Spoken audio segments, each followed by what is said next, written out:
Bueno, buenos días. Veo que las clases le están encantando a la gente, que viene en masa en tropel este año. ¿Qué le vamos a hacer? ¿Demasiado confusas? ¿Demasiado aburridas? Yo creo que es una grabación. Ah, las grabaciones matan la asistencia. Bueno, oye, Pero las grabaciones son de audio, no de vídeo. La pizarra, yo creo que es una parte. fundamental en realidad. Pero bueno. Bueno, vamos a ver. Nosotros estamos en el punto 1.3.2. Ciencia y dogmática jurídica. Y de hecho, lo que vimos, ciencia y dogmática jurídicas.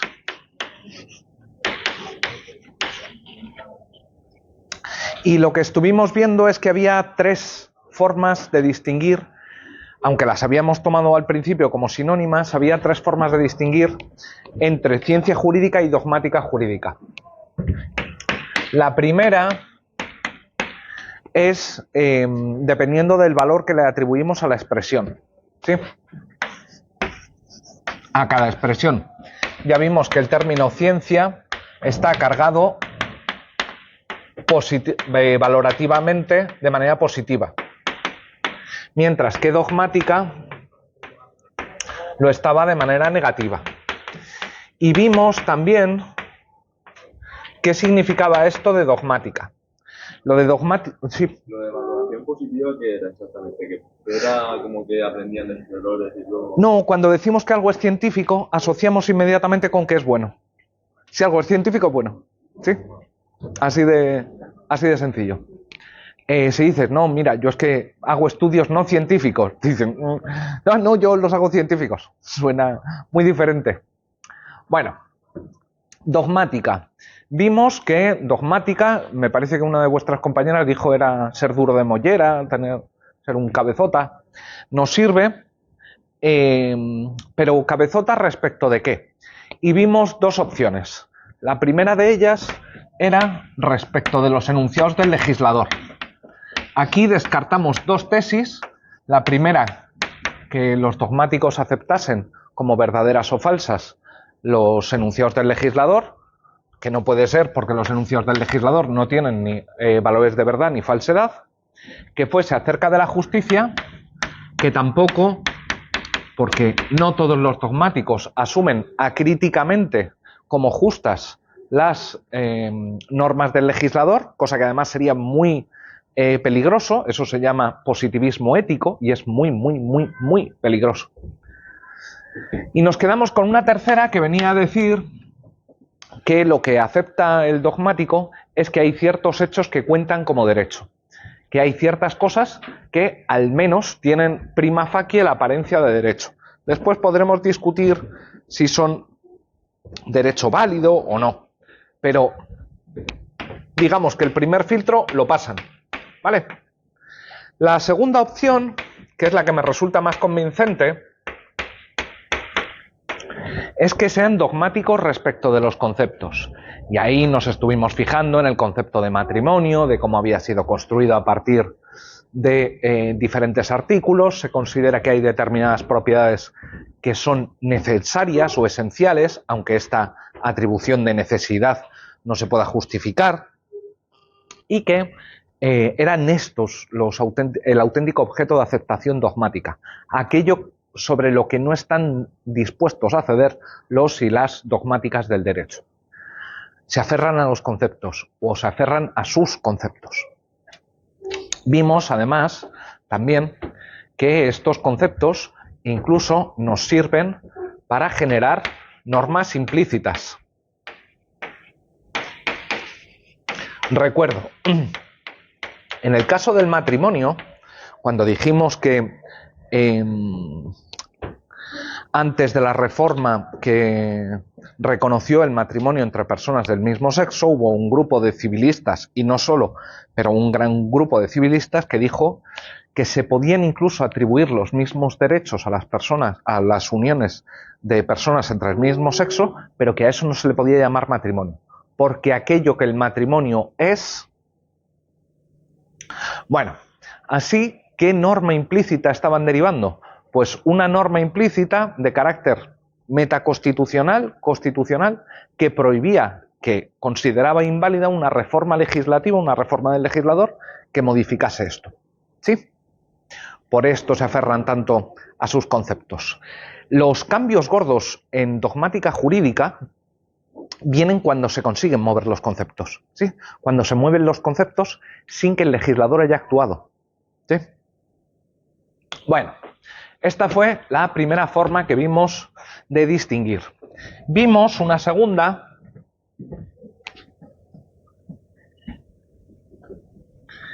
que era relativa a los orígenes históricos.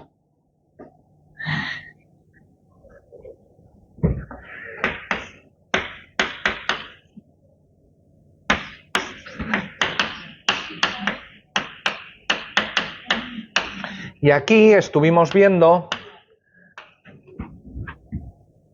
¿Todo bien? Estuvimos viendo escuela de la exégesis y cómo funcionaba la escuela de la exégesis, cómo nace al calor de la publicación, la emanación del Código Civil Napoleónico y cómo se dedicaron a hacer comentarios al código, tomando el código artículo por artículo y comentándolo. Y como en cambio en Alemania se produjo lo que era la jurisprudencia de conceptos.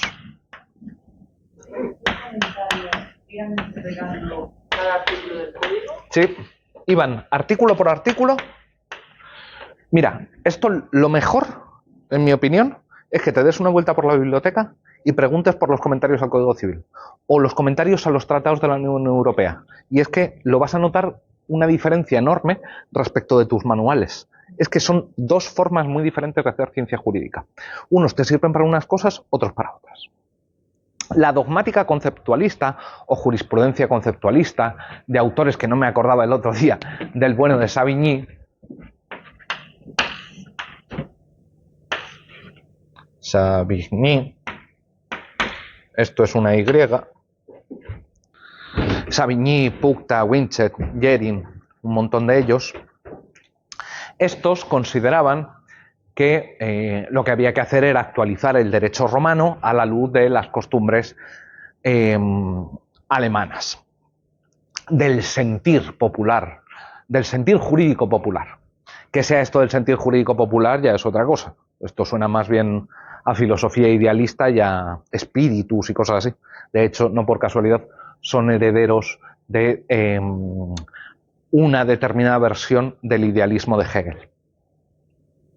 Pero lo que más nos interesaba es que estos son los primeros que se ponen a formular conceptos dogmáticos que también dijimos que, a diferencia de los conceptos teóricos, sirven para orientar el comportamiento, ¿sí? Y que elevaron estos conceptos a la categoría de derecho científico. Y esto es importante porque dijeron que el derecho científico estaba supraordenado jerárquicamente al derecho legislado. Es decir, que el legislador no podía ir en contra de la lógica, y no poder ir en contra de la lógica significaba que no podía ir en contra de lo que ellos mismos dijeran. Bien simpáticos, se tenían en muy buena estima esta gente. Bueno, ¿cuál es la tercera forma de distinguir entre ciencia y dogmática jurídicas, o ciencia jurídica y dogmática jurídica? Mirad, la tercera forma, en realidad, ya la hemos anunciado cuando estuvimos hablando de teoría de la ciencia jurídica, en el apartado 1.2.2.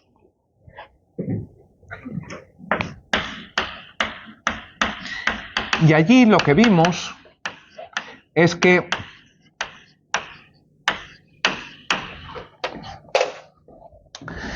hay dos estilos de hacer teoría de la ciencia jurídica, uno que es descriptivo, o dos formas, en el que simplemente describimos qué es lo que hacen procesalistas, constitucionalistas, administrativistas, y otra prescriptiva en el que le decimos qué es lo que deben hacer. a qué deben de dedicarse civilistas constitucionalistas. Lo que pasa es que dentro de estos dos estilos vimos que había dos tesis que en cierto sentido se reflejan. Las dos primeras son descriptivas, las dos segundas son normativas, pero en realidad reflejan una misma división.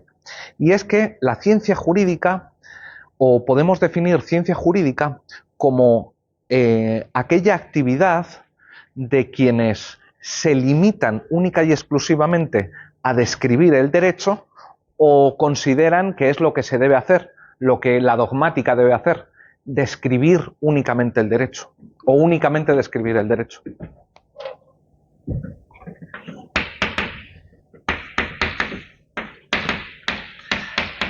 Claro, resultaría muy extraño,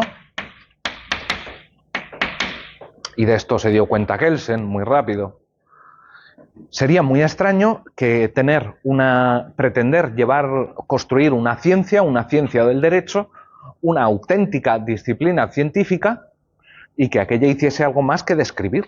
Parece que lo más sensato es limitarse únicamente a describir. Esto no significa construir teorías para explicar una parte del ordenamiento, no es incompatible, pero desde luego hay que mantener, decía Kelsen, una neutralidad axiológica, y decía Kelsen también sociológica, pero eso no lo vamos a ver. Neutralidad axiológica, básicamente métete tus opiniones por donde te quepan y no trata de dar cuenta del derecho tal y como es.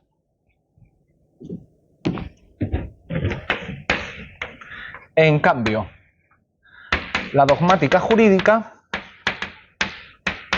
podemos definirla como la actividad de aquellos que creen que determinar el contenido del derecho es algo más que describir.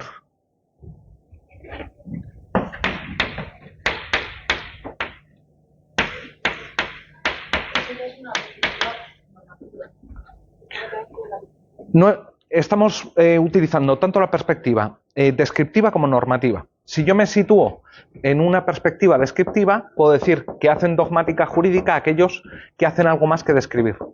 Desde un punto de vista normativo, puedo decir que la dogmática debería hacer algo más que describir, ¿vale? O que los estudiosos del derecho deberían hacer algo más que describir. El punto que me interesa es que, mientras que ciencia, en este momento, es que mientras que ciencia jurídica te dice únicamente se describe o únicamente se debe describir, en dogmática jurídica no solo se describe o no solo se debe describir. La dogmática se dice en estos casos de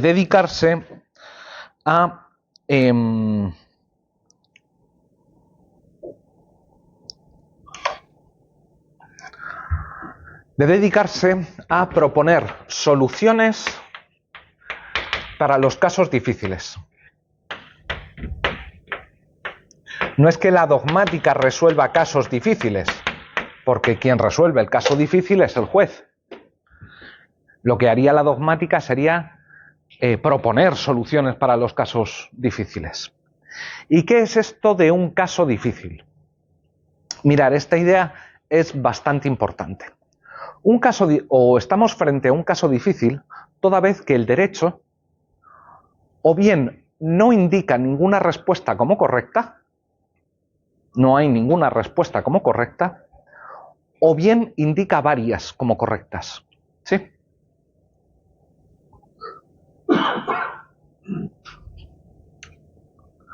¿Cuándo se produce esto? Pues casos en los que hay una laguna absoluta, en el sentido de que es que directamente el caso no estaba previsto en el ordenamiento,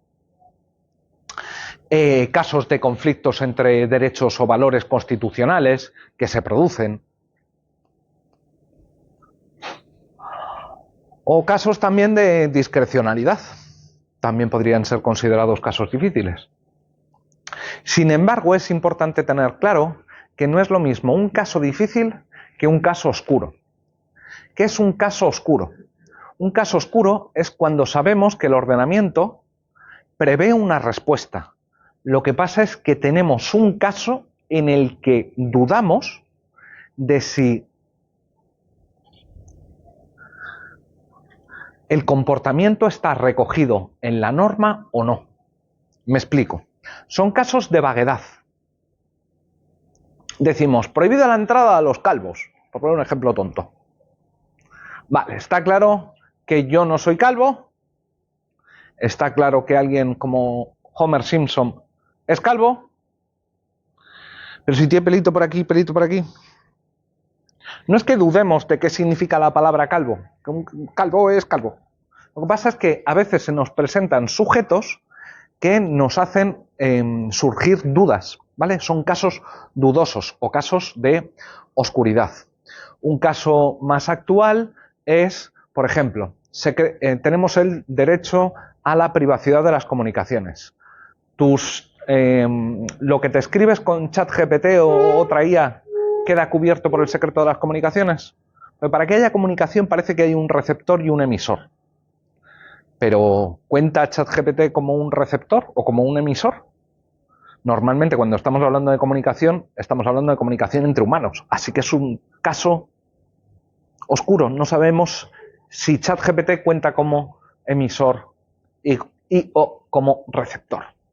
¿Vale? ¿Dudas con esto? ¿Seguimos? Vale.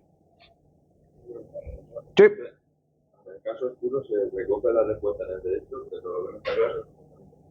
Lo que no está claro es cuál es esa respuesta. Sabemos que hay una respuesta, pero no tenemos claro cuál sea. Tú ponte que decimos prohibida la entrada de calvos, permitida la entrada de personas no calvas. Sabemos que o está prohibido o está permitido, ¿sí? Dependiendo de si sea calvo o no. El problema es el caso concreto, el sujeto que se nos presenta, que no sabemos por la cantidad de pelo si considerarlo calvo o no calvo. ¿Sí?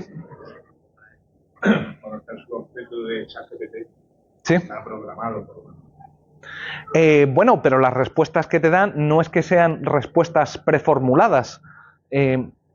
No exactamente, porque funciona con un sistema de deep learning en el que va pasando por varios nodos y ni siquiera las personas que lo programan son capaces de prever las respuestas que te da. Por eso la inteligencia artificial se la llama inteligencia, porque no es simplemente un algoritmo muy complicado que te devuelve una respuesta frente a determinados valores, sino el problema de las inteligencias artificiales es que son como diferentes conjuntos de diferentes algoritmos que no siempre reaccionan de la misma manera. Por eso tienen capacidad de analizar datos de una manera que no somos capaces nosotros. Ellos pueden ver variables donde nosotros no les hemos dicho busca esa variable. Esto es lo interesante o esto es por lo que produce un salto muy importante la inteligencia artificial. Porque en cierto sentido aprende sola, aprende con muchas comillas. ¿Sí? Pero vamos, que el hecho de ser un caso oscuro o no, también puede ser objeto de controversia. De hecho, si uno es un litigante y su defendido es persona con poquito pelo, va a decir, no, esto no es un caso oscuro, esto es un caso claro porque la persona no es calva, porque calvo es el que no tiene un solo pelo en la cabeza. ¿Sí? Pero esto lo veremos con más detalle un poquito más adelante. ¿Más dudas con esto? ¿No? Vale. Pues nos vamos con el punto 1.3.3. El problema de la cientificidad.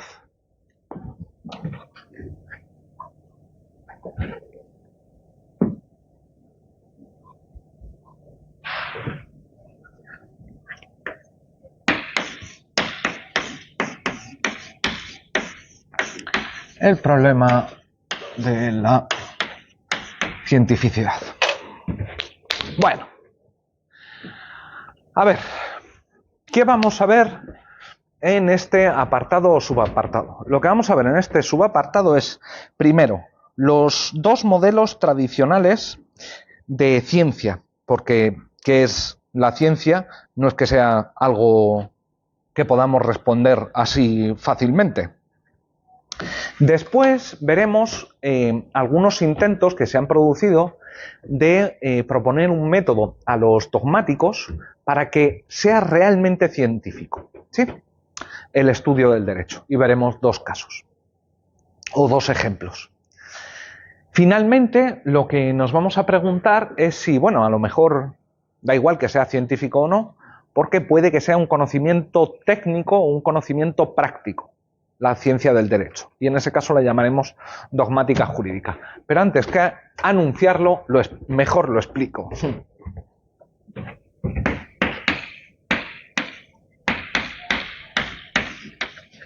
Dos modelos de ciencia. Mirad, en la historia de la filosofía de la ciencia o de la epistemología hay dos grandes tradiciones que llevan batallando durante siglos. La primera de ellas, en sentido histórico, es la tradición racionalista. ¿Cuándo una disciplina es científica para los racionalistas? Pues una disciplina va a ser científica para los racionalistas cuando constituya un conjunto de enunciados rigurosos y verdaderos, o verdaderos y rigurosos. Dicho así, suena extremadamente abstracto, pero ¿cuáles son las disciplinas que se suelen considerar como científicas desde el punto de vista racionalista? Desde el punto de vista racionalista hay dos disciplinas que son las que destacan por encima de todas. La primera son las matemáticas, y la otra, la lógica.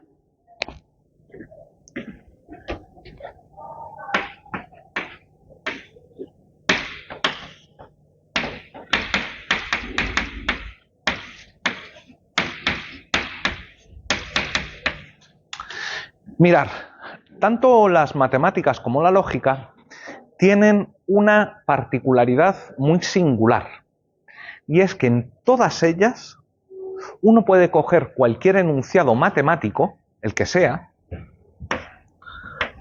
2 más 2 igual a 4, y lo puede transformar en enunciados sinónimos, ¿sí? Puedo transformar este enunciado de manera tal que signifique lo mismo que este otro. 3 más 1 igual a 4. Enunciados... Es que no me acuerdo cuál era el último. Enunciados matemáticos. Que tenemos... La ventaja que tenemos en matemáticas es que tenemos enunciados que podemos transformar unos en otros. El punto importante es entender por qué podemos transformar estos enunciados o cómo se transforman.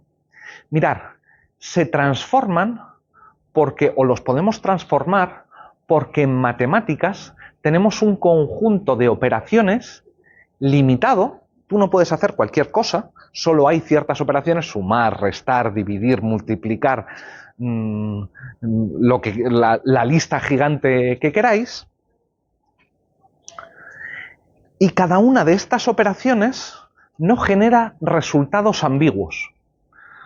¿Qué quiere decir esto? Mirad, por ejemplo, si yo os digo que el método del derecho implica, una de las formas de interpretación del derecho es según la intención del legislador, pues podría darse el caso de que lleguemos a tener desacuerdos acerca de cuál era la intención del legislador, qué era lo que quería el legislador. Si esto es así, nos puede conducir a resultados diferentes la aplicación de la interpretación intencionalista. Esto no pasa en matemáticas. Cuando tenemos el símbolo más, siempre significa más, y no puede significar una cosa u otra dependiendo de la persona. En este sentido son unívocos, ¿sí? Lo mismo pasa en lógica. En lógica, lo que podemos hacer, como ya vimos, es derivar la verdad de una serie de enunciados a partir de la verdad de otra serie de enunciados. Claro, si yo tengo si P entonces Q y el enunciado P, una especificación de esta P, entonces puedo concluir válidamente Q. Puedo saber que si el condicional es verdadero, mejor dicho, si estos dos son verdaderos, esta necesariamente va a ser verdad. ¿Por qué es esto posible? Porque tenemos determinadas estructuras que no dejan de ser reglas que nos permiten hacer determinadas transformaciones de los enunciados. Claro, de esta manera, ¿qué es lo que tenemos en una disciplina científica desde el punto de vista racionalista? Mirad, una ciencia o una disciplina científica desde el punto de vista racionalista, lo que va a contener es seguro una serie de enunciados que vamos a llamar originarios o primarios, como queráis, que son descriptivos y a poder ser verdaderos. Sí, si se nos cuela uno falso, pues simplemente habrá que corregir. ¿Vale? Pero además de estos enunciados originarios, lo que nos vamos a encontrar son las reglas de transformación. ¿Qué son estas reglas de transformación? Bueno, las que nos permiten pasar de unos enunciados a otros. Dicho más sencillamente, las reglas de la matemática o las reglas de la lógica. ¿Sí? Estas son las reglas de transformación de la lógica y las matemáticas, lo que conocemos como reglas de cálculo y normas lógicas. ¿Sí? Pero claro, además de esto, nos encontramos, o mejor dicho, si nosotros a partir de determinados enunciados originarios le podemos aplicar las reglas de transformación, se nos van a producir otra serie de enunciados no coincidentes con los enunciados originarios, sino que son enunciados derivados o secundarios. ¿Sí?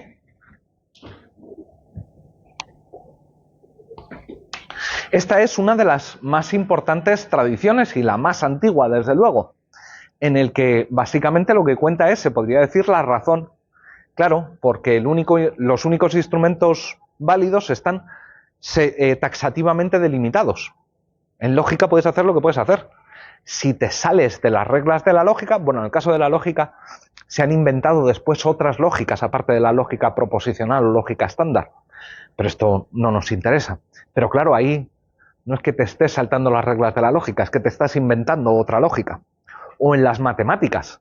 En las matemáticas, no sé si sabéis que el 1 más 1 igual a 2, dependiendo de qué reglas de las matemáticas uses, es verdad o no.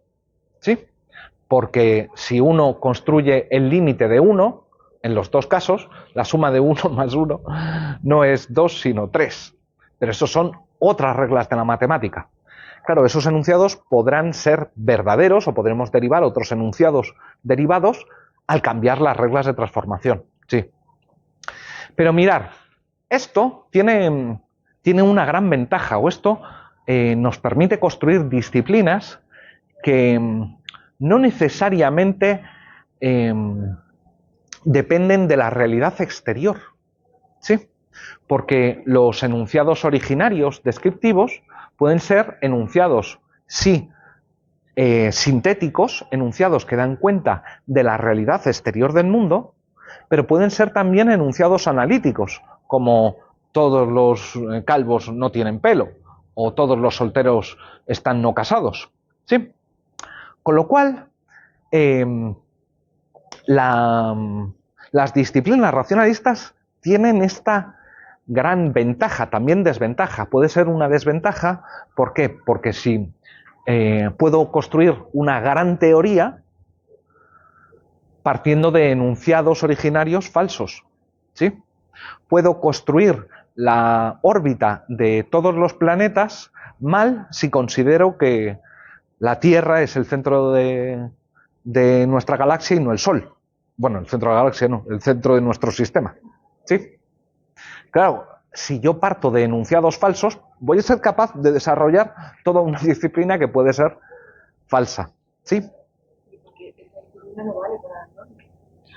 Esta disciplina no vale para las normas. Lo vemos enseguida en 3, 1, 3, 3, 2. Tiene otro defecto importante. Y es que... ¿os suena alguna disciplina que de ningún modo llamaríais científica y que funcione de esta manera?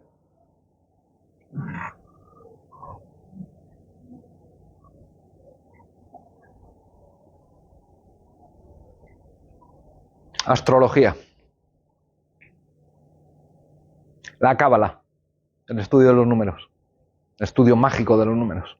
Todas estas disciplinas son bastante rigurosas, pero nadie se atrevería a decir que son científicas. ¿Sí? Claro, yo me puedo inventar cualquier lenguaje con un conjunto dado de reglas de transformación y, como decir, dedicarme a sacar enunciados derivados. Que esto sea una disciplina científica, ya, tiene algún problemilla. ¿Sí? Parece como que nos faltase algo.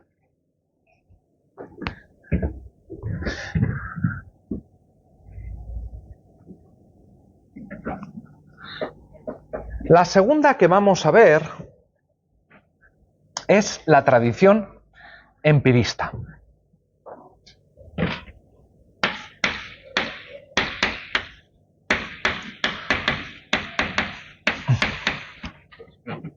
Mirad, cuando nosotros pensamos en la Ilustración, pensamos básicamente en la Ilustración francesa, en los enciclopedistas, en Jean-Jacques Rousseau, también en Kant. Pero hay que decir que también existió una Ilustración escocesa, en el que hubo varios autores, como algunos de los padres de la economía, como David Ricardo, pero hubo, entre todos ellos, hubo uno que sobresalió por encima de todos, que es David Hume.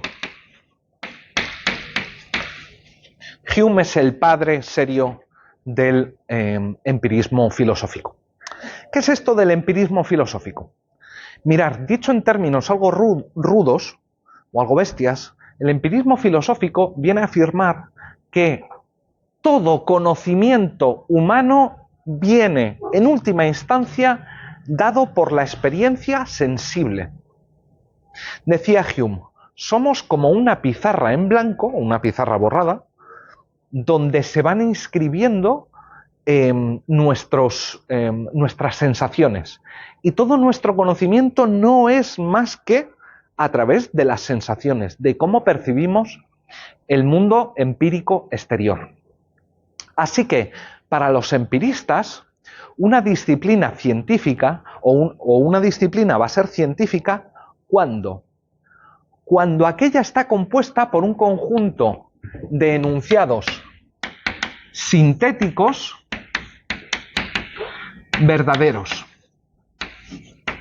Sintéticos, recuerdo, aquellos cuya verdad o falsedad depende del mundo exterior, no de sumas o restas o del significado de las palabras. Depende de qué esté sucediendo ahí fuera. ¿Todo bien? La veo más perdida que un pulpo en un garaje. ¿Sí? ¿Necesita que explique algo de lo que...? No. Enunciados sintéticos verdaderos. Claro, si uno piensa en disciplinas como la física, la biología... Claro, es gente que va haciendo descubrimientos. A través de observaciones se descubren un nuevo virus, o se descubre un nuevo tipo de peces, o en física descubrimos que si aceleramos a determinada velocidad conseguimos romper las partículas y cosas por el estilo. ¿Sí? Bueno, lo que pasa es que... ¿Todo bien? ¿Que te veo? ¿Sí? No es que os quiera... Simplemente por si hay dudas... ¿Qué es lo que pasa? Que... Imaginaros, yo sentado en mi despacho, papel, cuaderno y boli, me siento, son las 10:15 y digo, veo una paloma y escribo, he visto una paloma a las 10:15. Pasa después otra a las 10:22, segunda paloma. Y así millones de veces. Ahí lo que me van a decir no es que he conseguido construir una ciencia empírica, sino que estoy cucú en varios sentidos, ¿sí? Que se me ha ido completamente la cabeza. Porque eso no es una disciplina científica. Una disciplina científica no podemos decir que es simplemente un conjunto de enunciados sintéticos verdaderos, porque podrían ser observaciones completamente banales u observaciones desconectadas. Mira, digo, hoy me he encontrado una piedra, mañana o el martes llovió, el jueves juego a la peonza. Todos son enunciados verdaderos. Pero esto no de ningún modo es una disciplina científica. Aquí falta algo. ¿Qué es lo que falta? Mirar, para que una disciplina sea científica desde el punto de vista empirista, falta una cosa, y es su capacidad explicativa.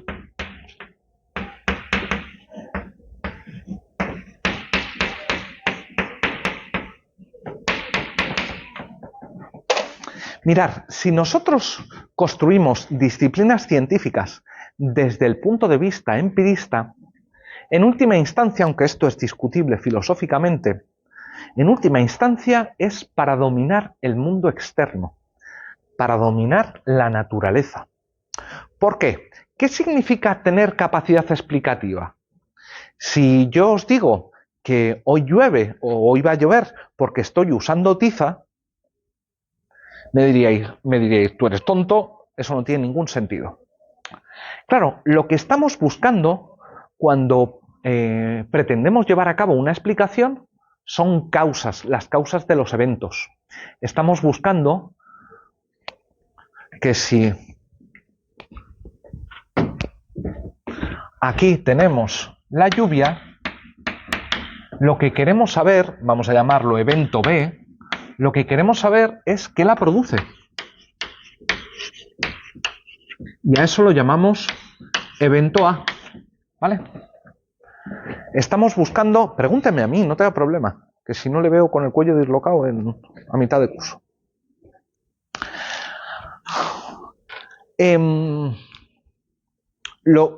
Por capacidad explicativa lo que podemos entender es la capacidad de identificar causas, eventos que suceden, eventos B, que suceden toda vez que se da A. Esto es explicar para las ciencias empíricas. Pero, ¿por qué somos tan cotillas o por qué nos interesaría saber cuáles son las causas de determinados eventos? Pues mira, ¿nos sirve de algo saber cuál es aquello que produce la lluvia? ¿Por qué? Para saber cuándo llueve, para ser capaces de predecir los eventos. Si llevamos a cabo explicaciones científicas desde el punto de vista empirista, no es porque nos parezca muy bonito y muy guay y muy simpático, sino que nos interesa para poder prever y repetir determinados eventos. Si nos interesa la física, es porque queremos desplazar los objetos de manera más eficiente o más fácil, o porque lo que nos interesa es saber cuándo va a amanecer, o lo que queráis. Pero las ciencias empíricas, lo que se conoce como ciencias duras, ¿qué es lo que hacen? Lo que hacen es formular teorías explicativas que lo que permiten es realizar predicciones sobre cómo va a o por qué va a ocurrir cierto evento. ¿Sí? Claro, si uno es capaz de prever cierto evento porque tiene identificadas las causas, también va a ser capaz de repetirlo. ¿Y si hago llover? ¿Puedo hacer llover? Si conozco realmente las causas de por qué llueve. Sí. No obstante, quienes se dedican no únicamente a conocer las relaciones de causalidad en el mundo, sino que además intentan modificar el mundo, quienes hacen esos son los ingenieros, no los científicos. Aquí hay una diferencia muy importante. Una cosa es un ingeniero se dedica a construir cacharros para cambiar el mundo, ¿sí? Construye aviones, construye ascensores, construye un montón de cosas con base en la física, con base en el conocimiento físico, ¿sí? Unos son conocimientos técnicos aplicados o tecnológicos aplicados, ahora veremos la diferencia, y otros son conocimientos puramente científicos, ¿vale?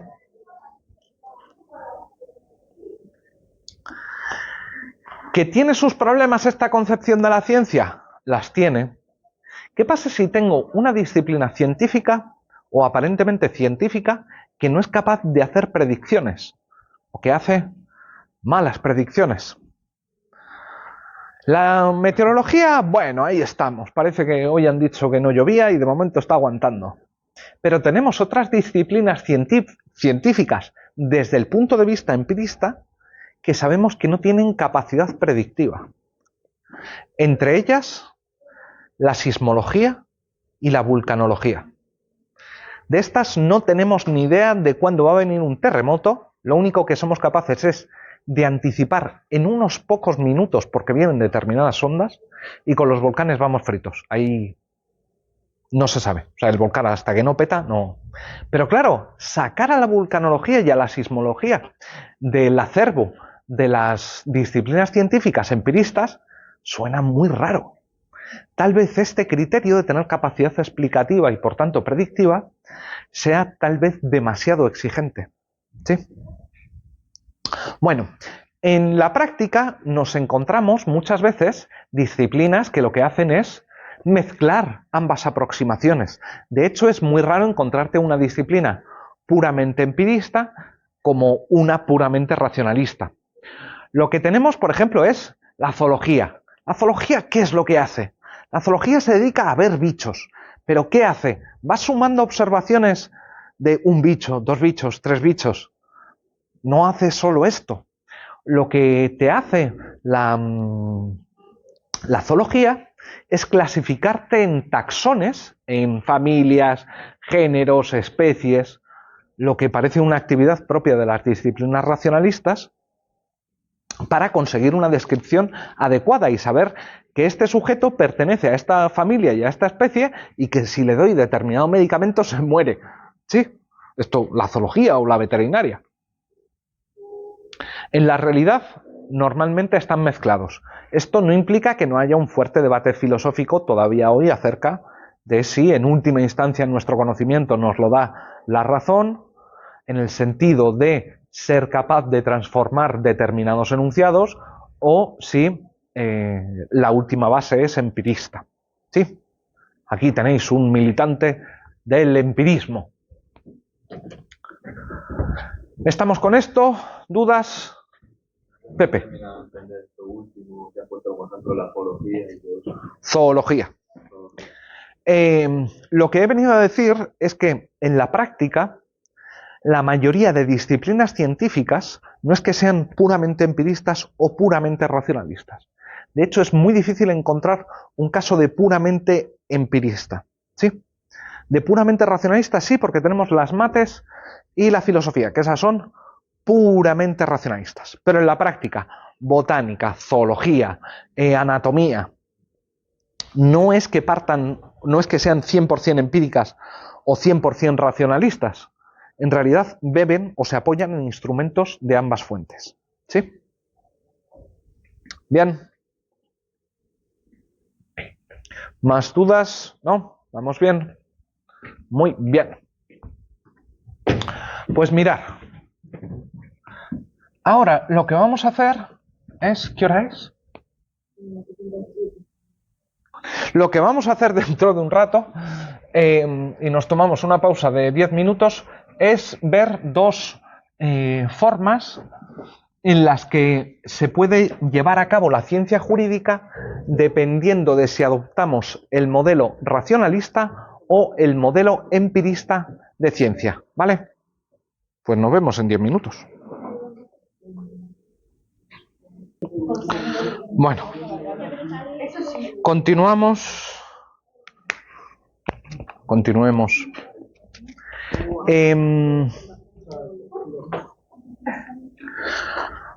Nos ocupamos ahora de los diferentes intentos que ha habido por hacer científico el método de los juristas. Mirad, la cuestión acerca de la cientificidad de la ciencia jurídica ha venido obsesionando a los juristas al menos desde los albores de la Revolución Industrial. Mirad, desde antes de la Revolución Industrial y la invención de la máquina de vapor, nosotros éramos la gente considerada más lista. Éramos la gente que realmente hacía cosas importantes. Filósofos y juristas. Ya te gustaría, amiga, ya te gustaría. Si tú vas a un consejo de la universidad, los que cortan el bacalao somos menos nosotros cualquiera. Porque se considera que... ¿Qué inventas tú en cuanto jurista? ¿Puedes mostrar algún descubrimiento que haya hecho la ciencia jurídica? ¿Hay algún aparato que seas capaz de construir que haya hecho la ciencia jurídica? Daros cuenta de que en plena revolución industrial aquello que pegó muy fuerte fue sobre todo la física y con ella todas las disciplinas empiristas. Acordaros de los viajes de Humboldt, el gran naturalista alemán, que se va a descubrir especies y cosas por el estilo. Lo que queda un poco como en segundo plano son conocimientos como el nuestro. Y esto pasa hasta día de hoy, tanto en el reparto de fondos para la investigación como en fondos para becas. O sea, es mucho, no digo que sea mucho más fácil ganarse una beca de doctorado en, qué sé yo, en farmacia que en derecho, pero hay muchos menos fondos destinados a derecho. Tal vez sea una cosa buena, no digo que no, pero sí lo pongo, como decir, como un hecho encima de la mesa. El punto es que nosotros, frente a la pregunta de bueno, ¿ustedes a qué puñetas se dedican? Pues claro, vosotros pensad en un biólogo, pensad en un científico duro, que está en el laboratorio haciendo cosas, oye, que es que he descubierto, oye, que he inventado una vacuna, que he hecho no sé qué, que... ¿Qué puñetas hacéis los juristas? Y claro, la pregunta acerca de la cientificidad se vuelve de lo más relevante. ¿Por qué? Porque lo primero que hemos hecho nosotros ha sido escudarnos en, ojo, que lo nuestro también es importante, lo nuestro también es valioso, lo nuestro es científico. Amigo, pero ¿en qué sentido es científico? Las respuestas que se han intentado dar a la pregunta de por qué nuestra disciplina es científica, en realidad no son muchísimas. ¿Sabéis por qué? Porque ha existido el acuerdo casi mayoritario, casi pleno, de que no somos una ciencia. Mirad, uno de los pocos autores que sí dijo que... Ah, no, ni este, me estoy confundiendo. No lo dijo ni este. Lo que se ha dicho tradicionalmente es que la ciencia jurídica, bueno, hay un autor llamado Vittorio Villa que sí lo sostiene, que es una ciencia, la ciencia jurídica tal y como se practica hoy. Pero la mayoría de autores lo que han hecho ha sido proponer métodos, pequeñas reformas o grandes reformas en el método de la ciencia jurídica para hacer que pueda ser considerada como científica. El primer famoso intento, no el primero, pero uno de los intentos más famosos es aquel de un fiscal prusiano llamado Julius von Kirchmann.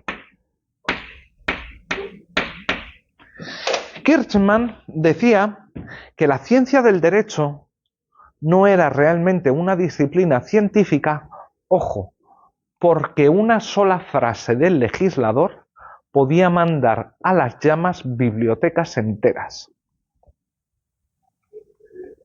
Y ¿Puede una frase del legislador mandar bibliotecas enteras a las llamas? Sí. Si llega el legislador y dice, derogamos el Código Civil. Se empieza de nuevo. Bueno, tenemos grandes bibliotecas que van a quedar para la historia del derecho, pero no como el estudio de algo vivo, de algo actual. Y lo que si os fijáis en esta frase de una sola frase del legislador manda bibliotecas enteras a las llamas, parece que detrás de esta afirmación está la preocupación por lo contingente del derecho, porque nuestro objeto pueda cambiar muy de repente y que lo que hagamos ya no sirva. Claro, si tu preocupación es que lo que hacemos ya no sirva, entonces antes que una cosa que pueda cambiar el legislador porque le dé un venado un día, lo que parece más sensato es buscar algún objeto que no cambie.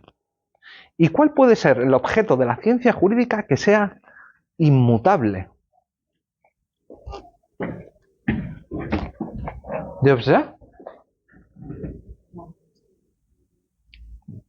¿No? Dilo, hombre, que no pasa nada.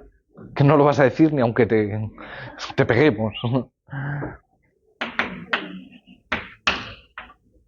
El derecho natural. Encima tenías razón, ¿no? ¿El derecho natural qué es? Bueno, el derecho natural es el conjunto de principios y valores objetivamente correctos, universales, atemporales, claro. Decía Kirchmann, dejad de estudiar el derecho positivo y poneros a estudiar algo que sea realmente inmutable para poder construir una ciencia del derecho. Pero claro, esto tiene un pequeño problema, varios problemas. El primero de ellos es que dices, muy bien, te pones a estudiar derecho natural, pero ¿quién estudia lo del legislador? Porque alguien tendrá que seguir estudiando lo que va diciendo el legislador. Esto Bobbio lo llamó una primera duplicidad de los saberes jurídicos.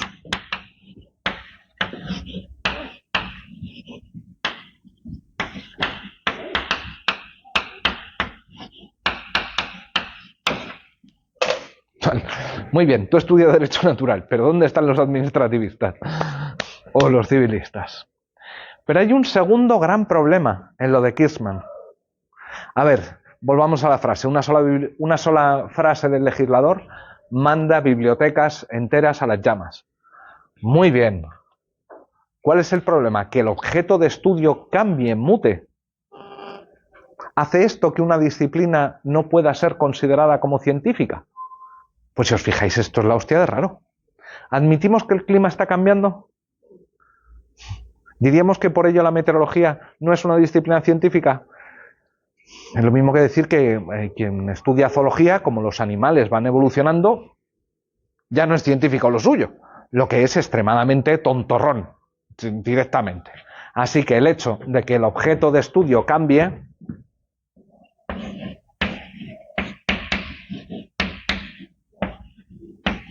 pues mira, pues si cambia, pues más que estudiar, no menos. ¿Sí? Bueno. Lo que vamos a hacer ahora es ver... bueno.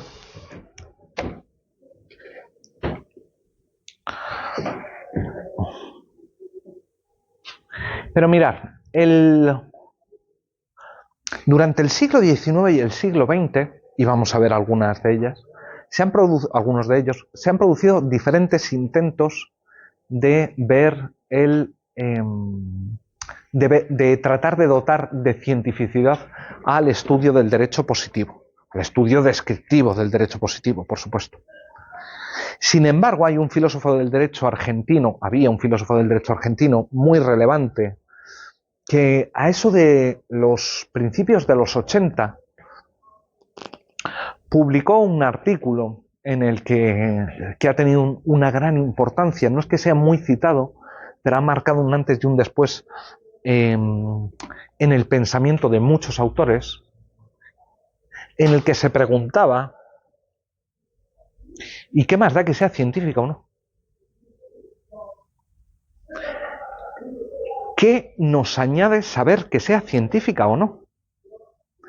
El bueno de Nino dijo, mira, para empezar,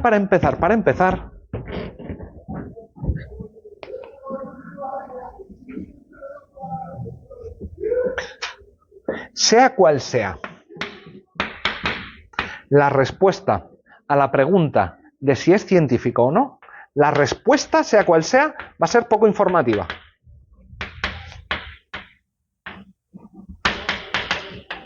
Te va a decir, mira, ¿cómo hace usted su disciplina? Encaja en este modelo. Bien. No encaja en el modelo. Bien. O sea, lo único que me está diciendo es que encajo en un modelo o no. Por lo demás, decía Nino, cuidado que hay, como ya sabemos, muy diferentes conceptos de ciencia. Que las dos tradiciones que os he presentado yo es como el día antes de la primera clase de epistemología. Claro, la palabra ciencia llega a tener 700 millones de significados. ¿En cuál tenemos que encajar? Incluso dirán otros autores, como veo que estaban de acuerdo, ¿qué más da? Lo importante es que nosotros cumplimos con una función social. Vamos, que lo que hacemos sirve. Realizamos nuestra aportación a la sociedad. ¿Sí? Esta tesis es la que ha dominado casi toda la discusión acerca de la cientificidad. Y de hecho son muy pocos los que todavía hoy se siguen preguntando acerca de si la disciplina, de si la ciencia jurídica, lo que hacen vuestros profes es científico o no. Sin embargo, en contra de Nino, creo que la pregunta es muy importante. Porque no está simplemente en juego que encaje o no en un determinado modelo. Mirad, volvamos a, iba a decir al principio del principio, no. Cuando vimos, a ver qué me he pasado.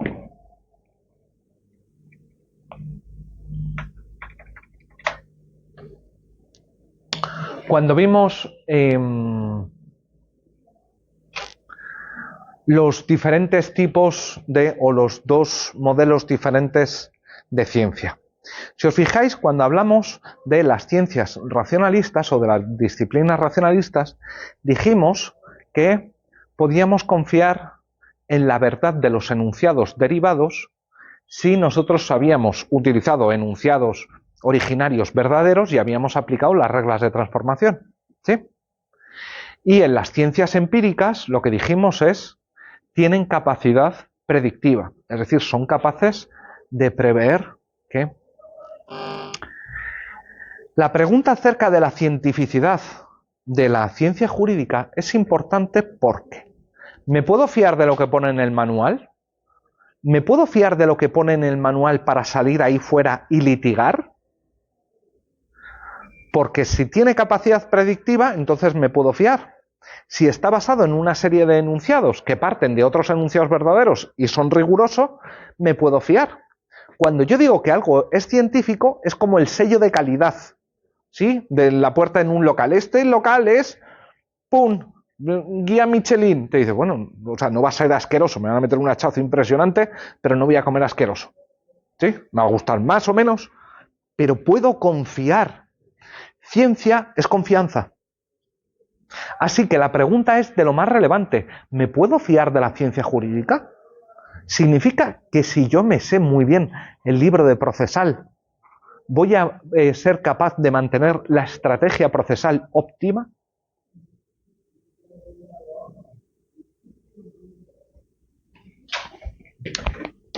Veamos cuáles han sido los intentos desde el lado racionalista y desde el lado empirista. Mirad, desde el lado racionalista se pueden mencionar muchos, muchísimos. Por ejemplo, el bueno de Bobbio dijo que, claro, si estamos pensando en una disciplina racionalista, el derecho puede encajar. Puede encajar. ¿Por qué puede encajar? Porque claro, nosotros partimos de una serie de enunciados originarios, que son los enunciados del legislador.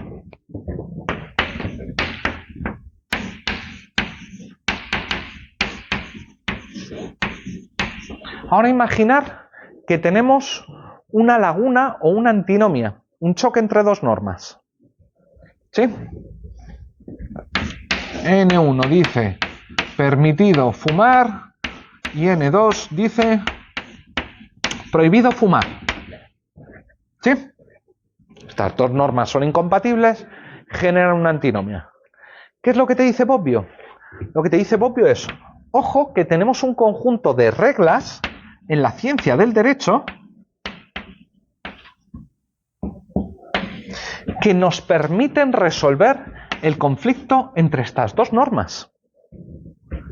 Tenemos el criterio de especialidad, el de jerarquía y el de temporalidad. Pero cuando tenemos una laguna que falta regulación, también tenemos herramientas. Tenemos herramientas como la analogía o el argumento a contrario y así sucesivamente. Así que tenemos los enunciados iniciales del legislador, tenemos las reglas del método jurídico y a través de la aplicación de las reglas a los enunciados del legislador, ¿qué es lo que nos podemos encontrar? Enunciados derivados.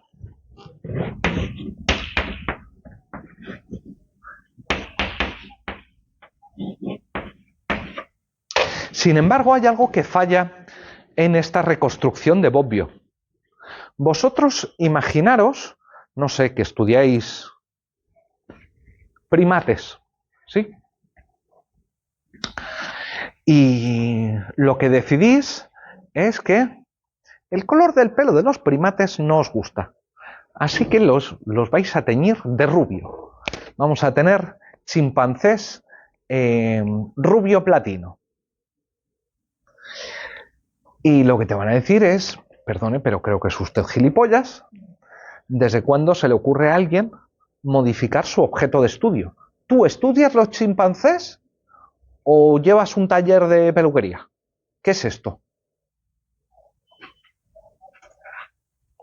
A esto podemos decir estas cosas porque estamos presuponiendo una cosa muy en concreto, y es que la ciencia no debe modificar su objeto de estudio.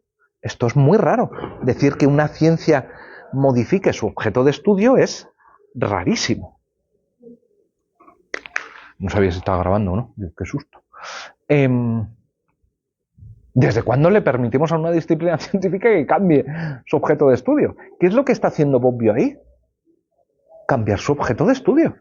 Está colmando lagunas y resolviendo antinomias.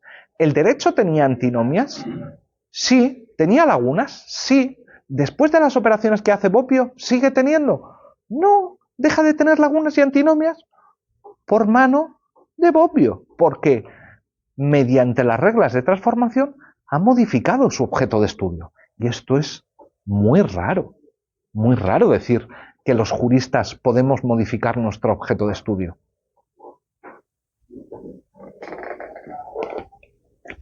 Sin embargo, quienes mejor o quienes han presentado un método más acabado de ciencia del derecho desde el punto de vista racionalista son dos autores también argentinos llamados Carlos Alchourrón y Eugenio Buligin.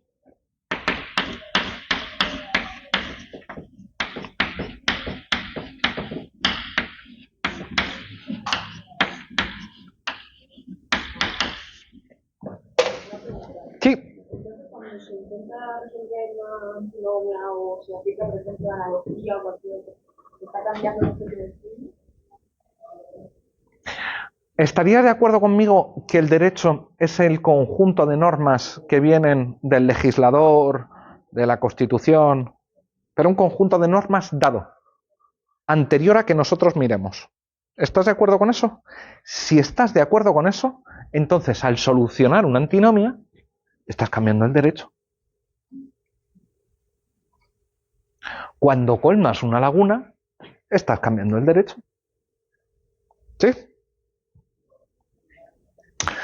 Los que llevan el espíritu racionalista a su paroxismo realmente en el ámbito de la disciplina jurídica son Carlos Alchurrón y Eugenio Bulligin.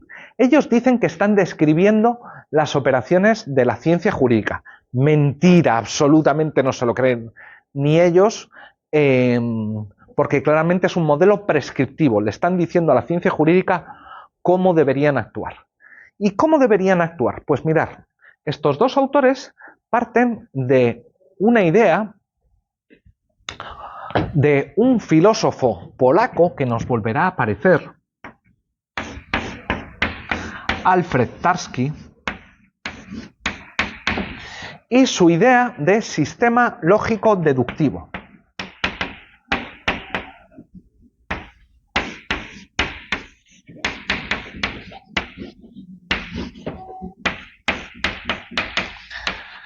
¿Qué es un sistema lógico deductivo?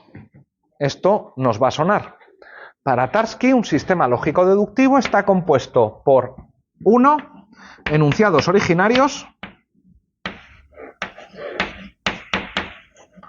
2. Reglas de transformación,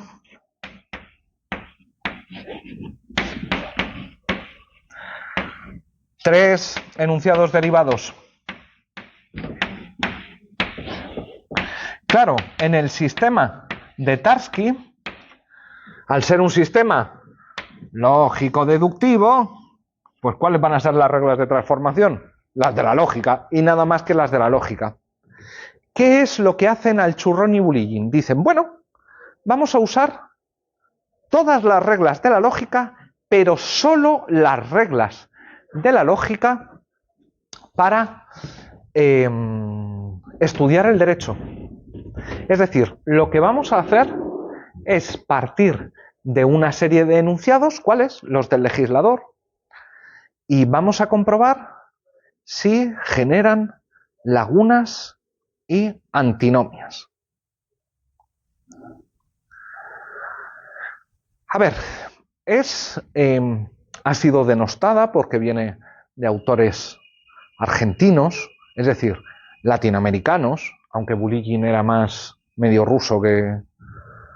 De hecho era ruso y escapó de pequeño durante la Segunda Guerra Mundial. Bueno, no, o ucraniano, no me acuerdo. Pero no dejan de ser autores argentinos. Y por esto, despreciados. Su obra es de lo más importante que se ha escrito en el siglo XX, en filosofía del derecho. Yo creo que no os debo atormentar explicándose exactamente cómo hacen o cómo construyen ellos lo que llaman microsistemas normativos.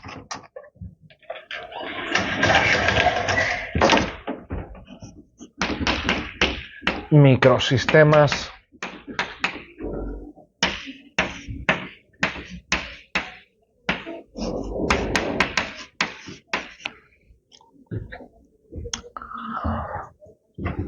dicho así muy brevemente, lo que hacen estos autores es, a partir de una serie de enunciados del legislador, derivar todas las consecuencias lógicas de lo que se sigue de esos enunciados. Y a partir de ahí comprobar las posibles lagunas y las posibles antinomias.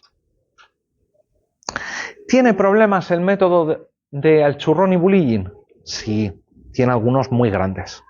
Mirad, el primero de ellos es que no presuponen que los enunciados del legislador no son enunciados, sino casi significados. Es decir, que omiten un paso muy importante. Omiten el paso de la interpretación. Y es que nosotros sabemos que diferentes juristas, a partir de los mismos textos jurídicos, derivan normas diferentes. Que la interpretación a veces conduce a resultados diversos. Por ejemplo, la famosa ley del solo sí es sí. Hubo jueces que sacaron de la cárcel a tipos que estaban condenados y otras audiencias provinciales que dijeron que no. Es decir, que interpretaron la ley de maneras diferentes. ¿Sí? ¿Alguna de las dos incorrecta? Pues probablemente, desde el término estrictamente jurídico, desde el punto de vista estrictamente jurídico, probablemente no. No había una mejor que otra. Pero no es solo esto.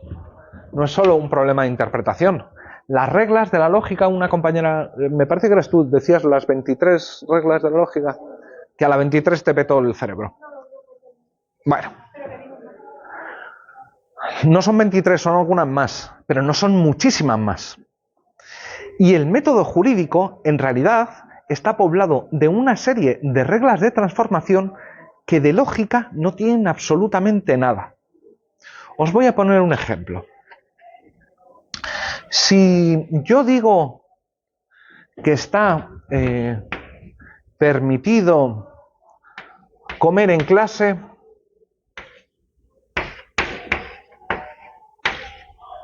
no comer en clase, ¿cómo está?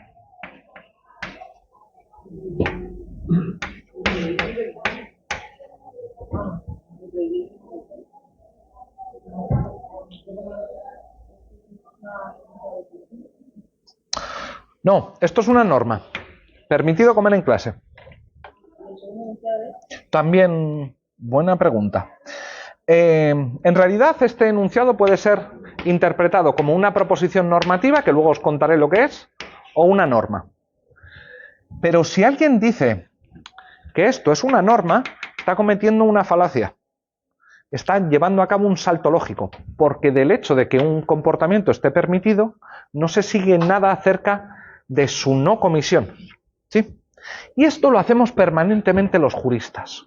O cuando razonamos por analogía, decimos, no, mira, es que dos casos iguales, te dicen iguales, iguales, iguales. Pues si fueran iguales, iguales, iguales, iguales, iguales, iguales, si son iguales, iguales, iguales, iguales, iguales, son el mismo caso. Así que son parecidos. Y trasladar la respuesta de un caso parecido a otro caso parecido, pues en realidad no es una operación lógica, porque somos nosotros quienes decidimos si son lo suficientemente parecidos o no son lo suficientemente parecidos. ¿Sí? Así que el método jurídico está plagado de normas que no tienen nada que ver con la lógica. Y hacer renunciar a los juristas a todas estas otras reglas de transformación por el hecho de no ser lógicas parece o excesivo o ilusorio, cualquiera de las dos. ¿Sí? También desde el lado racionalista se ha intentado, desde el lado empirista se ha intentado proponer algún método para volver a la ciencia del derecho una auténtica disciplina científica.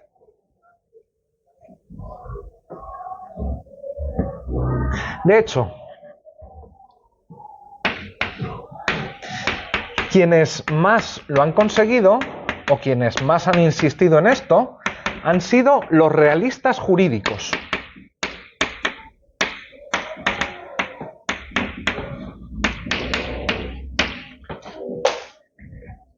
Observen una rara avis, porque quedan muy pocos, entre ellos su profesor.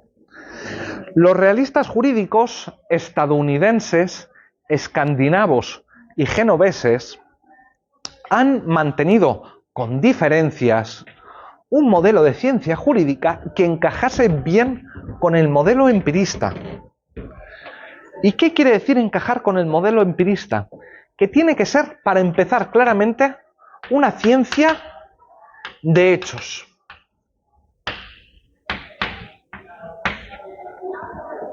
¿Cuántas normas has visto en tu vida? Muchas. ¿Muchas? ¿Estáis seguros de que habéis visto normas?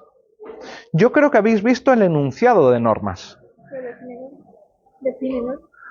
En eso estamos. La norma no parecería ser, imaginemos, esto es materia del tema 2, imaginemos que tenemos aquí un cartel que pone prohibido fumar en clase. Pongamos que es un trozo de cartón o de plástico que lo pone ahí. Y yo arranco el cartel y con mi encendedor le prendo fuego, destruyo la norma.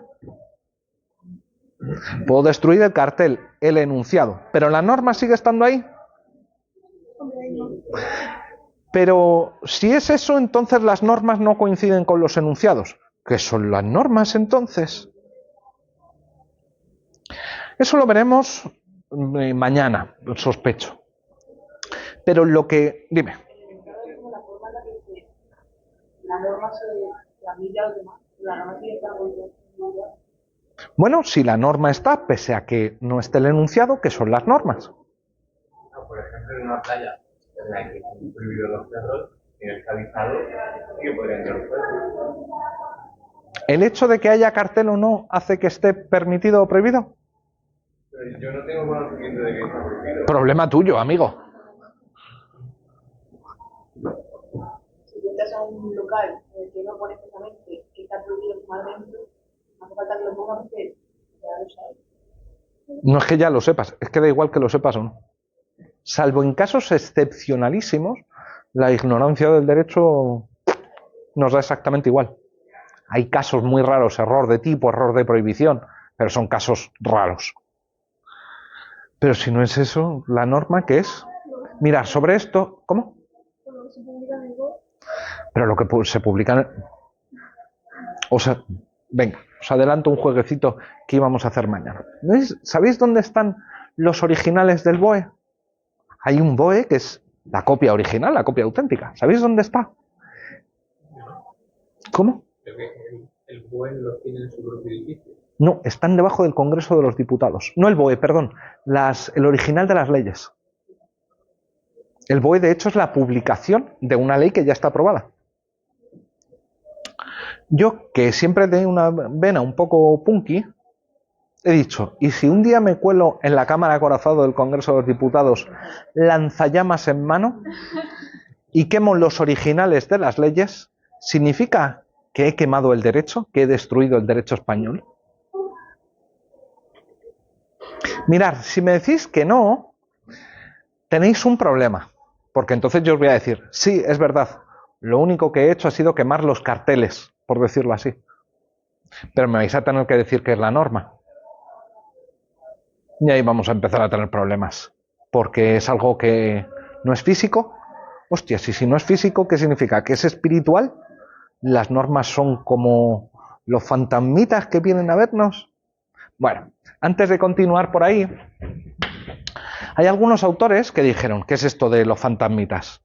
Las normas son, al final, hechos o actos que crean normas o los efectos de las normas, pero al final son todo hechos y nada más que hechos, porque en el mundo solo existen los hechos. Los fantasmitas ni gamusinos existen ninguno de los dos. Así que dejemos de creer en gamusinos.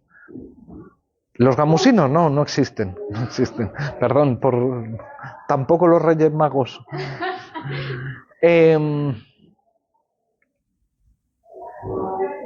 Pero claro, no puede ser una ciencia que se dedique únicamente a recopilar hechos, porque esto no nos sirve de nada. Nosotros sabemos que una disciplina, para que sea realmente científica, no puede decir un hecho, dos hechos, tres hechos, cuatro hechos. ¿Qué es lo que tiene que hacer? Lo que tiene que hacer es tener capacidad explicativa. ¿Y qué es lo que queremos explicar? Lo que queremos explicar son las decisiones judiciales.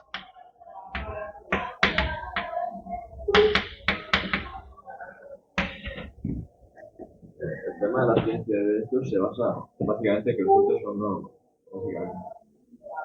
Que las normas son hechos. Hay hechos que no son normas, pero las normas para los realistas son en última instancia hechos o reducibles a hechos, ¿vale? Hechos sociales muy complejos, pero hechos al fin de cuentas.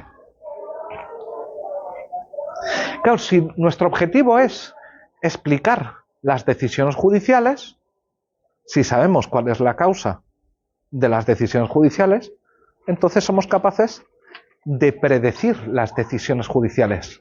Así que, para autores como Alf Ross,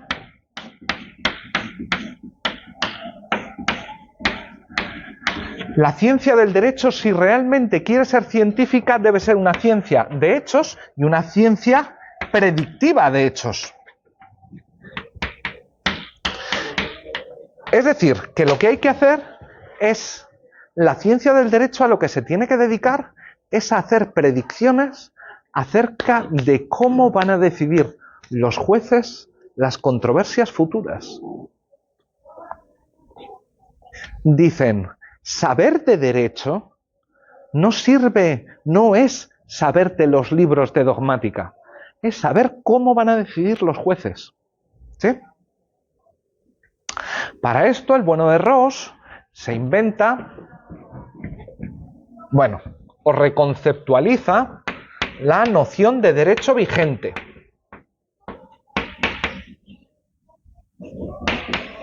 ¿Qué es el derecho vigente para Rawls? El derecho vigente es el conjunto de normas que los jueces están dispuestos a aplicar. Las normas que sienten como obligatorias.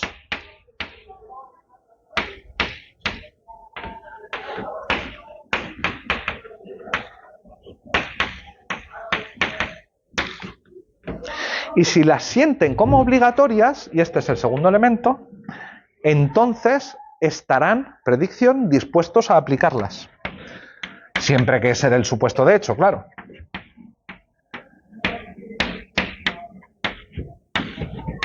Si os fijáis, el primer elemento se refiere a la psique o a la mente de los jueces. Aquello que ellos consideran obligatorio. Y el segundo aspecto se refiere a algo empírico, a lo que hacen, a su manifestación externa, si queréis. ¿Realmente las aplican? ¿Las están aplicando? Bien.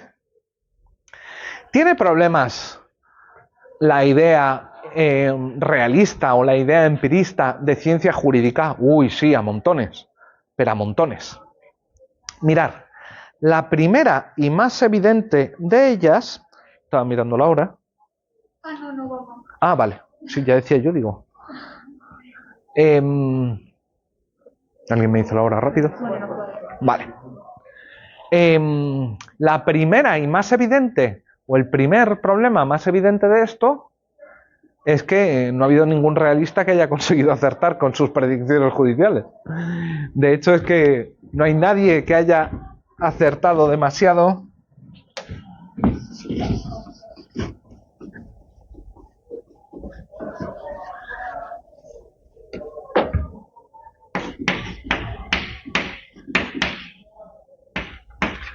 Con las predicciones. Las predicciones son bastante fallidas.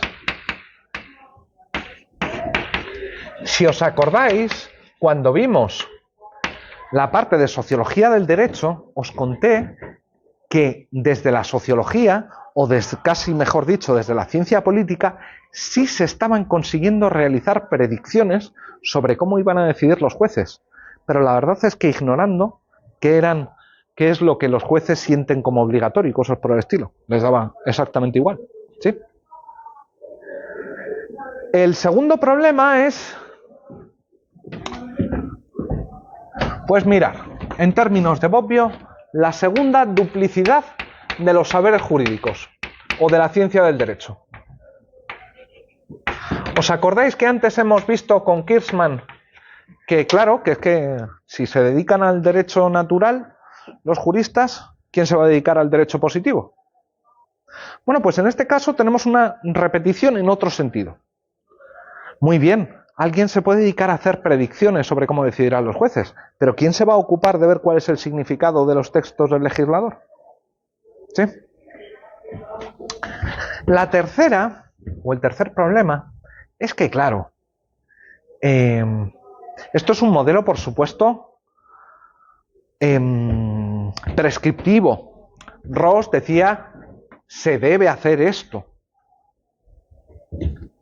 ¿Sabéis quién lo hace? Nadie lo hace esto. Nadie. Éxito igual a rosco. No han convencido ni a ajenos, ni a propios, ni a extraños. Así que, en ese sentido, un poquito más. Sí. ¿Te acuerdas que cuando hemos visto lo de Kirchmann, hemos dicho que Si dices que el objeto de estudio tiene que ser inmutable y te dedicas al derecho natural, ¿quién se va a ocupar del derecho positivo? Aquí, ¿qué es lo que pasa? No quién se va a ocupar del derecho positivo, quién se va a encargar de analizar el Código Civil o la Ley de Procedimiento Administrativo si tengo a la gente dedicada a tratar de averiguar cómo decidirán los jueces. Esta crítica en realidad es un poquito injusta. ¿Por qué? Porque no es que se dediquen a hacer predicciones con una bola de cristal, se dedican a hacer predicciones conociendo muy bien el derecho positivo y las tendencias jurisprudenciales, sobre todo las tendencias jurisprudenciales. Pero para entender las tendencias jurisprudenciales tienes que conocer muy bien el derecho legislado, si no. Pero claro, también hay que entender que una cosa es dedicarse a hacer predicciones y otra muy diferente es coger el código y tratar de ver qué significa. Son dos actividades diferentes. ¿Sí? ¿Más dudas?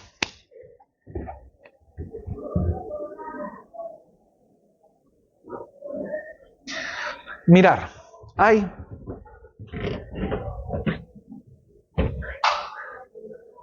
una última posibilidad.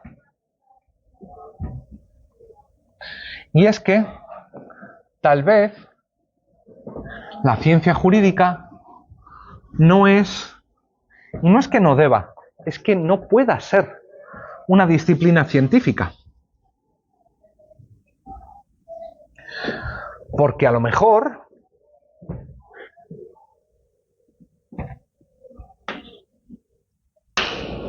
a lo que se parece es a una técnica o a una incluso tecnología.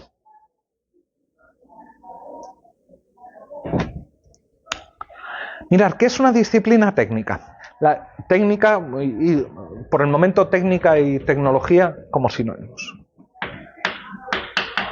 Disciplina técnica. Pues repito, una disciplina técnica es una ingeniería. Una ingeniería no pretende describir el mundo. Una ingeniería pretende hacer cosas, cambiar el mundo, crear aparatitos, lo que queráis. ¿Sí? La diferencia entre un físico y un ingeniero óptico. Uno puede dedicarse a estudiar la luz, tal, no sé qué, lo que quieras, pero el otro tiene que construir lentes. ¿Sí? Y no son el mismo trabajo. ¿Sí? En uno te vas a interesar de los materiales, en el otro un poquito menos. ¿Sí? ¿Y si la ciencia jurídica fuera la del óptico y no la del físico? ¿Y si no es simplemente describir, sino hacer cosas? Claro, esta alternativa hace que el problema de la cientificidad pase a ser secundario.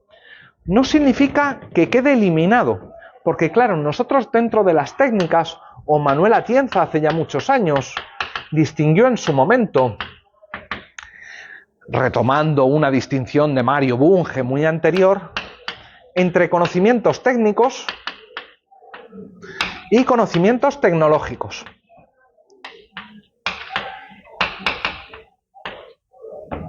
Empecemos primero con las tecnologías. ¿Qué es una tecnología? Una tecnología es una disciplina no científica, pero sí basada en conocimientos científicos.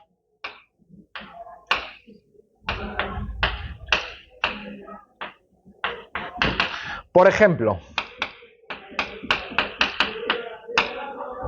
ingenieros aeroespaciales. Por Dios, que se basen solo en ciencia, porque si no, qué miedo, qué terror.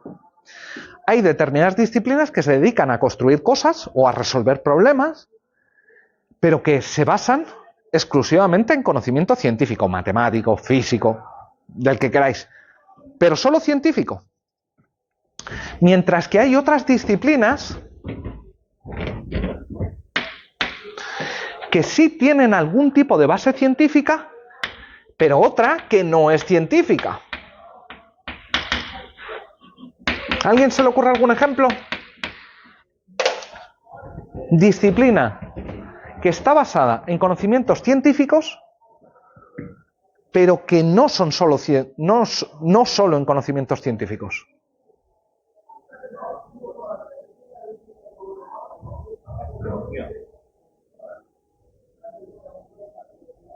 Bueno, la psicología, casi todas las artes. Claro, si eres músico, controlas un montón, en última instancia, de mates, ¿sí? Porque ahora no me sale la palabra, las estas musicales en realidad son mates.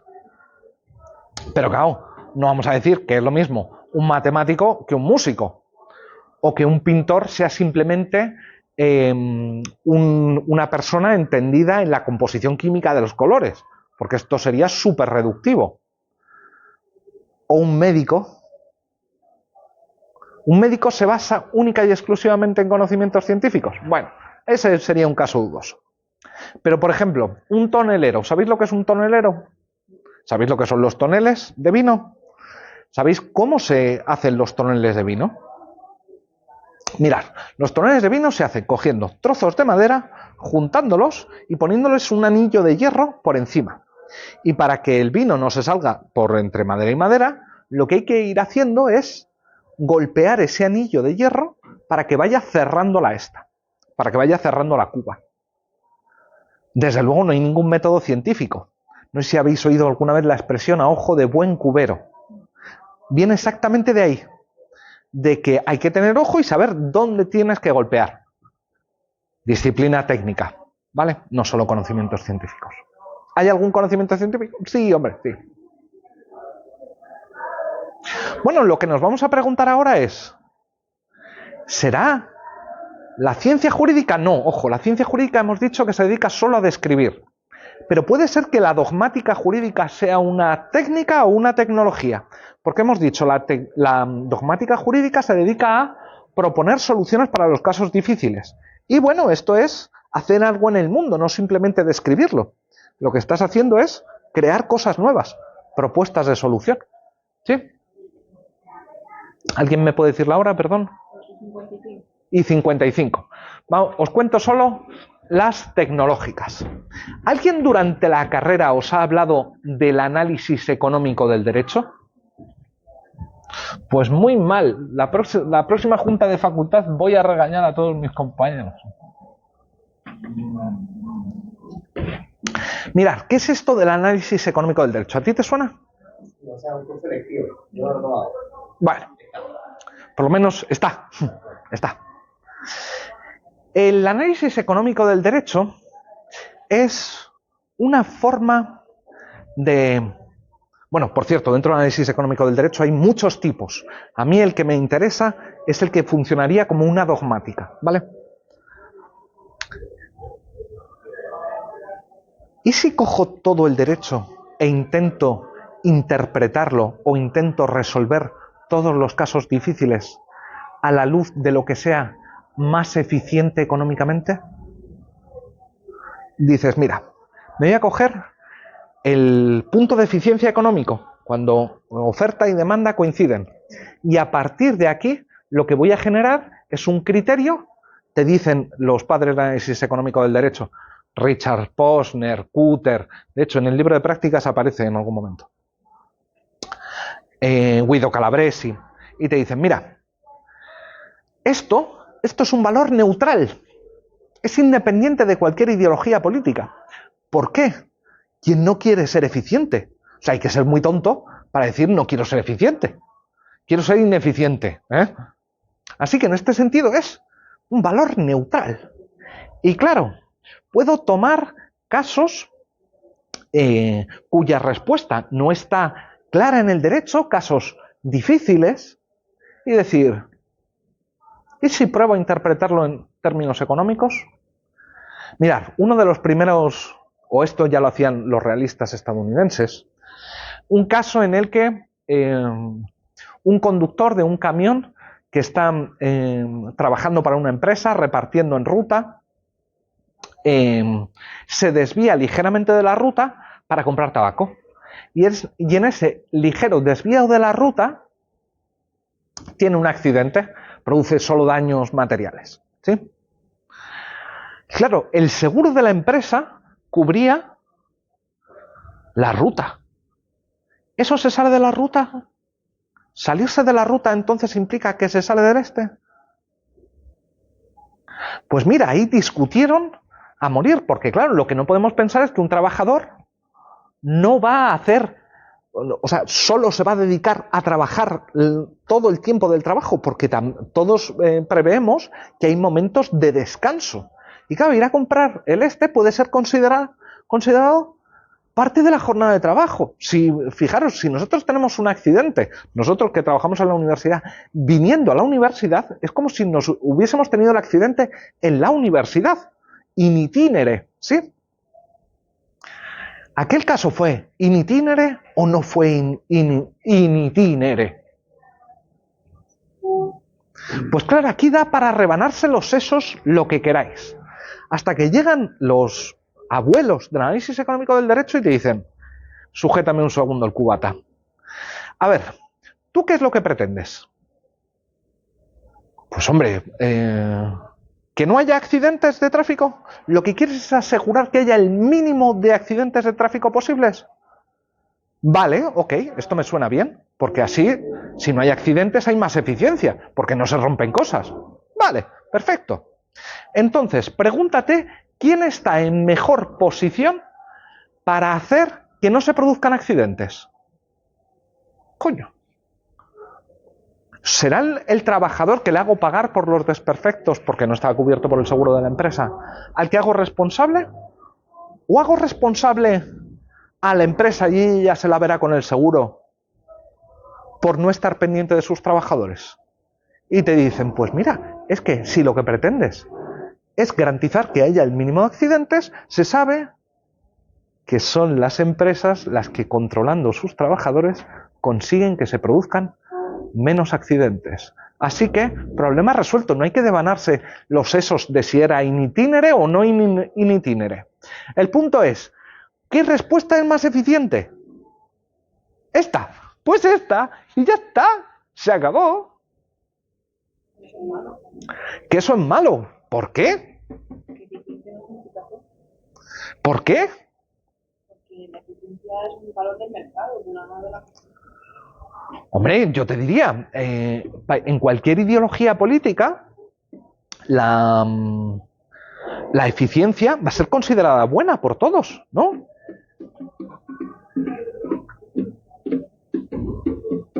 Y sí, porque tiene trampa.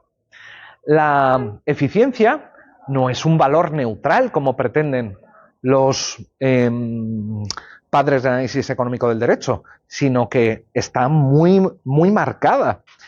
Viene de una forma de entender un determinado tipo de liberalismo atomista, pero sobre todo lo que hace es que al buscar siempre la solución más eficiente, lo que hace es que se mantenga siempre el status quo económico y que no haya de ninguna manera redistribución de la riqueza.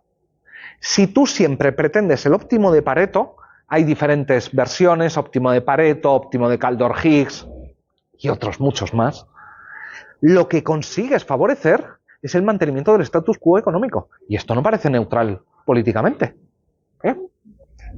Hay un segundo problema y con eso dicen, basado en conocimientos científicos. Perdón, ¿en qué conocimientos científicos se podría basar el análisis económico del derecho? Y alguien diría, en la economía, claramente. Y dices, ¿me lo repite un segundo? Sí, la economía como disciplina científica. Y dices, a ver, perdón, ¿disciplina científica que es capaz de predecir algo? Sí, nosotros planteamos modelos que pretenden explicar y predecir, mira. La ciencia tiene la economía tiene el mismo poder explicativo que las castañas asadas, eso sí. Es decir, ninguno. Si nos hemos comido las últimas crisis que nos hemos comido, fue porque los economistas no tenían ni puta idea de lo que iba a pasar. Pero ni puta idea. Así que decir que es una tecnología porque se basa en la economía, que es a su vez una disciplina científica, los chistes fuera de aquí. Vale, nos vemos mañana. Gracias.